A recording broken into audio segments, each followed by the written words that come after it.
and go back to our agenda. We will now go to item 9, and we'll go from the satellite in the south to the one in the north, and that's the Warkworth Structure Plan.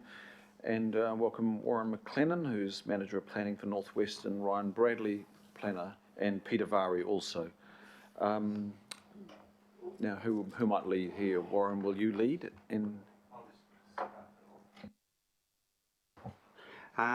Good afternoon, councillors and members. Well, we have heard a bit about the Pukekohe satellite town this morning, and here is a plan to get Warkworth within 30 years to the same level of growth as that great southern metropolis. So the structure plan process has been going on for about 18 months now. It's been led by Ryan and by Peter, and through the process there's been a lot of public feedback, and we've attached some information on the changes within the report itself. I'll first of all get Ryan to go through a brief PowerPoint of a few slides, and then we're happy to take some questions. Good afternoon, everyone. So I just want to take you through the plan very quickly. So first of all, looking at the study... Warren, could you turn yours? Oh, that's great. Then we can hear Ryan. First of all, looking at the study area and the purpose of the project, then looking at the process we followed, a quick overview of the plan itself, and then the next steps following the adoption of the plan. So first of all, looking at the study area and purpose, this is an aerial photo of Warkworth as it exists today. It sits on the Mahirangi River. State Highway 1 goes through the middle of town, and out to the west, that dashed line is the new Puhoi to Warkworth motorway, which is currently under construction, due to be completed at the end of 2021. This yellow dashed line around Warkworth is the rural-urban boundary that was set during the unitary plan process back in 2016. And what you'll note there is it not only includes the town of Warkworth itself, but also a large area of rural land around Warkworth. So it's land that's currently farms and lifestyle blocks.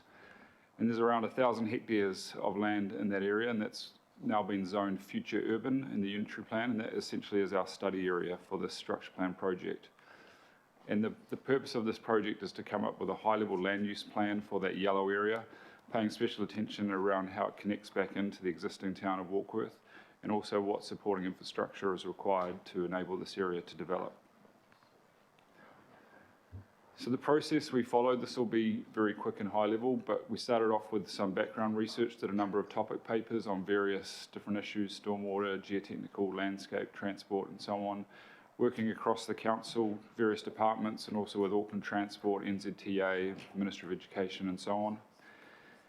We took that information out to the public for some initial consultation, and then we moved into another round of consultation, which was more of a hands-on opportunity where people could come to the town hall, sit around tables with other members of the community, other stakeholders, and actually draw on a plan where they wanted to see the different land uses take place, what sort of supporting infrastructure they wanted, and where it should go.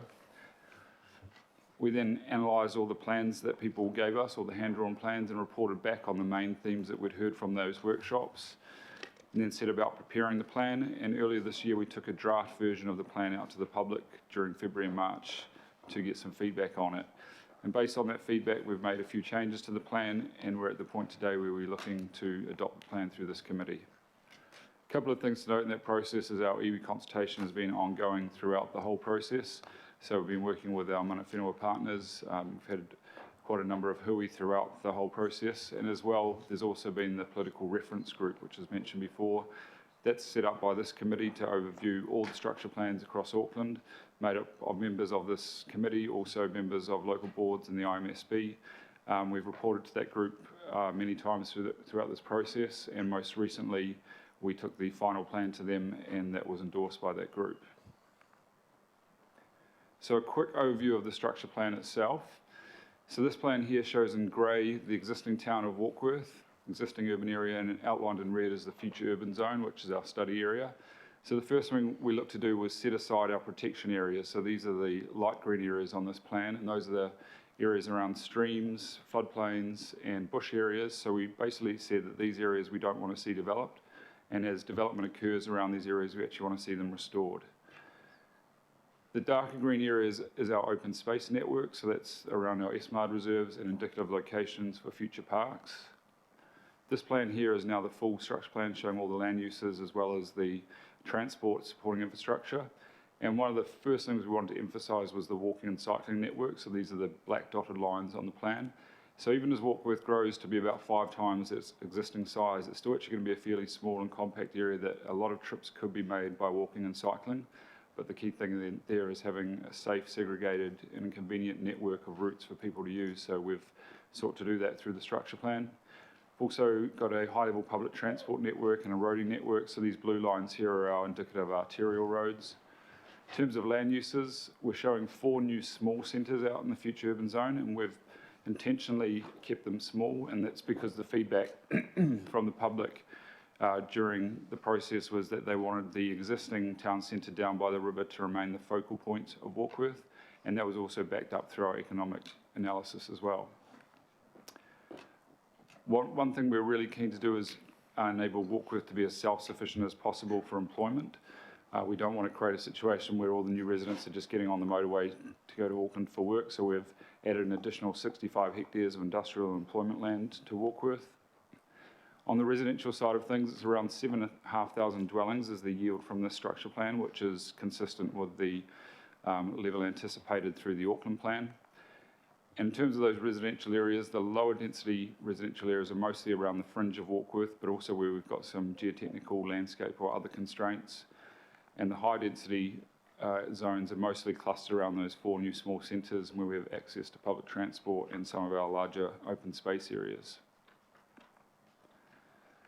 So moving on to the next steps following the adoption of this plan, essentially the next step for us as a planning team is looking at rezoning this yellow area from the future urban zone to one of the suite of business or residential zones in the unitary plan. We're not looking at doing it all at once though, so this is a large area, 1,000 hectares. It's going to be in a staged way, which is the sequencing aligns with that in the future urban land supply strategy. So that shows that stage 1 would be Warkworth North, so that's development ready from 2022 in the future urban land supply strategy and in the structure plan. The south is later on in the 2020s, and the Warkworth Northeast area is later on in the 2030s. So the first stage in Warkworth North, we're looking at around 2,200 dwellings in that area, and that would essentially double the number of dwellings that are in Warkworth at the moment, and also another 25 hectares of industrial employment land.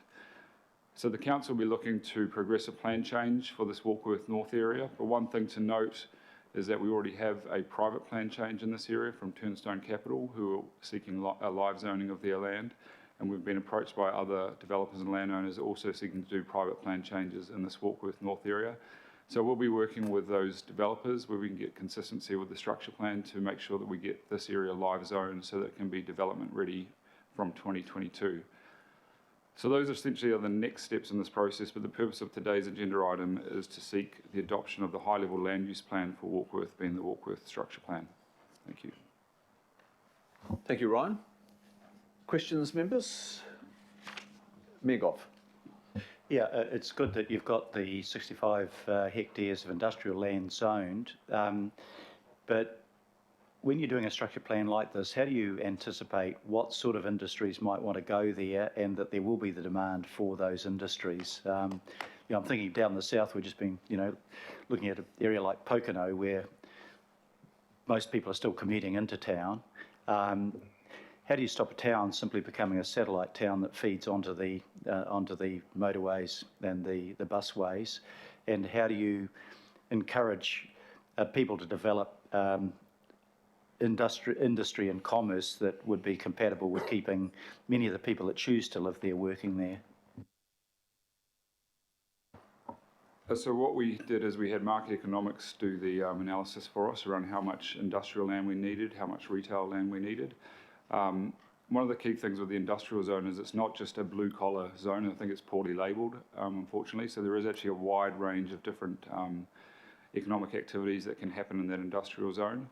In terms of our role is essentially doing the enabling it through land use planning, through the zonings, in terms of encouraging local businesses to develop and start up or move to Warkworth, that would be where we'd be working with ATEED in that sort of area. So we have been working with them and trying to retain some of the local businesses in Warkworth that are looking at, there's currently not enough land for them to expand, so they've been looking at potentially leaving, and we've been working with ATEED on that sort of thing. You're relatively confident that, setting aside the area you have, that you will be able to attract, it's probably commerce rather than just industrial use. You're able to attract that up there, but your role is, as you said, just to enable, and you have to rely on others. But do you do any promotion, or research on what sort of stuff might be appropriate in that area?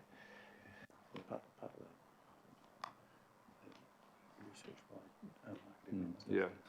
So the research by market economics really covered all that stuff in the background. What sort of industries, what sort of businesses are likely to go there, and therefore what sort of zonings would be the most appropriate. But as I said before, the industrial zone is a very wide-ranging zone. A lot of stuff can occur there, as well as the more things you would expect in there, factories, manufacturing, but also some of the high-tech industries, right through to trade-based retail and all that sort of thing. So we're fairly confident with the information we've got from market economics. They actually suggested a range of employment land. It actually went from negative 27 hectares of industrial land, and you've got enough right now to cope with the next 30 years, up to around 90 hectares, I think it was 90 hectares at the higher end. So we've ended up going with somewhere towards the higher end, because we want to make sure we weren't caught short, but we've definitely not gone towards the lower end of saying, oh, it'll be fine, let's just put it in the residential land, and industrial land we'll figure out later. We've tried to get that in through the structure plan now and protect it, because it's very difficult to get back in later on. I think that's a subject worth carrying on a little bit of inquiry with, because this is a critical thing with both Pukekohe and the other satellite of Warkworth, is that we cannot be at risk of creating dormitory suburbs that people migrate out of in the thousands in a private motor vehicle with no passengers heading south. So maybe just, Ryan, if you can just maybe take us over that market economics report and look at how we marry up the business zoning and the yield, the job, not just the job number yield, but the income level yields. How does that then marry up to the housing? Because we've got a large chunk on the west, which didn't seem to be included in the slide, of the primary industry zone, and we often, even though you mentioned that that could include high-tech industries with assumedly higher paying jobs, they often end up not being that. So how do we ensure that the people that come to the north can hopefully, to a large degree, stay in the north and be sustained in the north? Is that market economics work, has that married up the intergenerational housing with the various employment zones, and is it been, as much as it can be, matched up?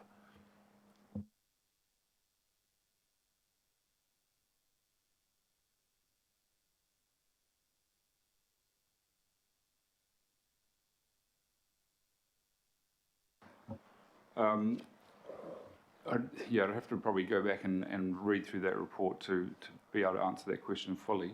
But my recollection is, yes, it did look in detail at that sort of thing that you're talking about, but I can't actually give you the detail now without going back and having a look at that report. Yeah, I appreciate some pretty dense material sitting in behind this, and I'll take you at your good word, Ryan. Thank you. Councillor Wayne Walker? In terms of the structure plan, have you put a climate action lens over the structure plan?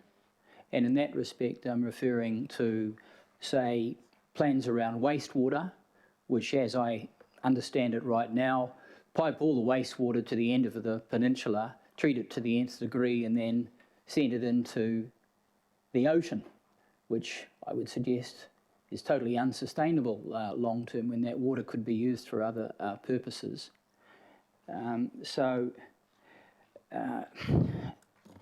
Is that sort of consideration in the thinking now? I think we are strongly guided by our family within Watercare as to the wastewater treatment process that's followed. What that doesn't do is preclude any future upgrades or different ways of treating wastewater in the future. So at this stage, the project that you're talking about is under construction and has been consented, and that's the way that we'll start. No doubt technology will make some changes in the future. I guess my particular concern is the issues that I'm raising use current technology that is available. Unless we actually move to issues around sustainability, we lock ourselves into increases in emissions, significant increases in emissions. So I just point to the fact that we are still putting in place structure plans that in many respects are not sustainable, particularly around water and wastewater. And if I'm talking about water, for example, I might talk about the provision of roof water supply that we still have not taken up. And yes, we can put that off to Watercare, but if Watercare is not allocating the land space for these alternatives, they simply do not happen. The other issue that I just want to raise around mobility is, are we identifying a walkway and cycleway network that is essentially following the rivers, the blue spaces? Primarily, yes, but there are also, all these blue arterial roads are also going to have separated cycleways and walkways on them, as well as the orange collector road network. And there are some of the routes on that plan for walking and cycling that are actually not on either the roads or the green network. So they're primarily where we've just said that makes sense to have the network connecting up in certain points. So where landowners come in to subdivide and create residential developments, we'll be referring back to the structure plan and saying, well, that's where we want to have a walkway in those locations. So it combines the road network as well as the rivers network and also some additional ones as well. My last question is just around attractiveness. Certainly my observation is that Warkworth is a very attractive place for people to retire, and I think the demographic, if anything, is weighted to that. Are we ensuring in this structure planning process that it retains that particular interest and enjoyment for older people? Yeah, it's currently changing at the moment. Most of the new residents coming into Warkworth are younger families, but there is still quite an elderly population there at the moment. In terms of the structure plan, it doesn't really go either way as to what type of residents could go there. We've enabled a range of housing types from very large sections to small apartments, so really trying to cater for all stages of life. So the structure plan would cater to young as well as old. Thank you, Ryan. Thank you, Councillor Walker. Councillor Casey, please. Just a related question with regard to the town centre in Warkworth. I'm one of the many thousands of people who stop in Warkworth on the way north and on the way south. What happens when you divert all that traffic out to the back? Will that have an effect on the small businesses in town? And how strong is the business association there, or is that part of your dealings with them? With the so Warkworth is currently 5,000 people who are supporting that town centre, and this growth is going to have Warkworth growing to about 25 to 30,000 people. So that town centre, we're confident, is still going to be able to function even with it being bypassed by the new motorway, bearing in mind that the current state highway already bypasses it to some degree anyway. Was there a part two of that question? Is there a good business association there already, or is that part of the mix for you to develop? Yes, no, there is a strong business association called One Warkworth, and we've been consulting with them heavily throughout this process. Thank you. Further questions on this? Comments? Okay, it's moved. Councillor Greg Sayers, second. Thank you, Councillor Sayers. Again, as I said earlier, I do acknowledge the local board, Rodney Local Board, Chair Beth Holbrook, and the best deputy chair, probably equal, I'd have to add, considering who's in the room. A pretty damn good rep best- from the council. Deputy Chair. Okay, great work, Ryan. You've put in some great yards on this one. The level of community feedback has been immense.